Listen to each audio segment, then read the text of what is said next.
يمكن من الحاجات اللي هي قليل قوي اللي بياخد باله منها ان الاهلي يا جماعه ليه افضال على دايما اللعيبه مهما كان اللاعب ادى للنادي. بس برضه حط في اعتبارك ان النادي وفر لك كل حاجه. احمد عبد القادر لعيب كويس ومهارات وكان من ناشئين الاهلي وماشي كويس. بس دلوقتي الاهلي هو ماشي على مبادئ معينه ما يقدرش يسيب اللاعب مجانا خالص. ليه؟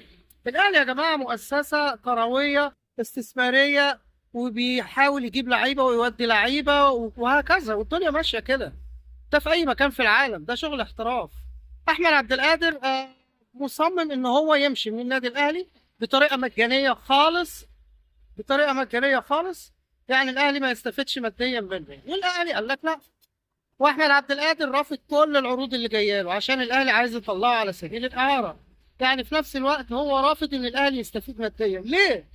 النادي كان موفر لك كل حاجه. احسن نادي في القاره كلها وهو اللي شهرك وليه افضال عليك كتيره. يعني انت باصص ليه ان الاهلي يستفيد منك ماديا؟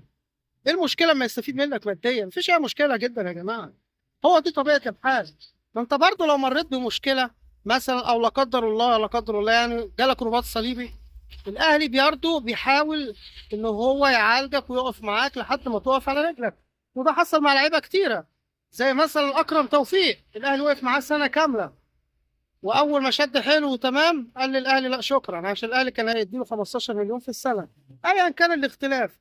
احنا مش هنزعل من لاعب او كل واحد بيدور على مصلحته. بس انت في النهايه بلاش حته لا كده لا بلاش ما ينفعش. وانت يا كابتن احمد عبد القادر في النهايه الاهلي هيجمدك. ولا هتطول ناقه ولا جمل. ولا هتقدر تروح هنا ولا هنا.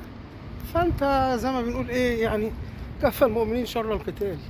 اللي انت تعمل ايه؟ اللي انت تستجيب لمطالب النادي الاهلي. لان الاهلي ليه يا جماعه افضل على اللعيبه كلها. ما تبصش لمصلحتك بس. وبعدين الاهلي ما يبعتك اعاره انت برضو مستفيد ماديا. مش احسن ما تتركن وما تلعبش خالص؟ وبعدين انت بتلعب في النادي الاهلي مش اي نادي تاني. ايه يا عم المفروض تركز اكتر من كده. في النهايه بالتوفيق للاعب والتوفيق للنادي الاهلي في كل بطولاته. شكرا لكم والسلام عليكم ورحمه الله.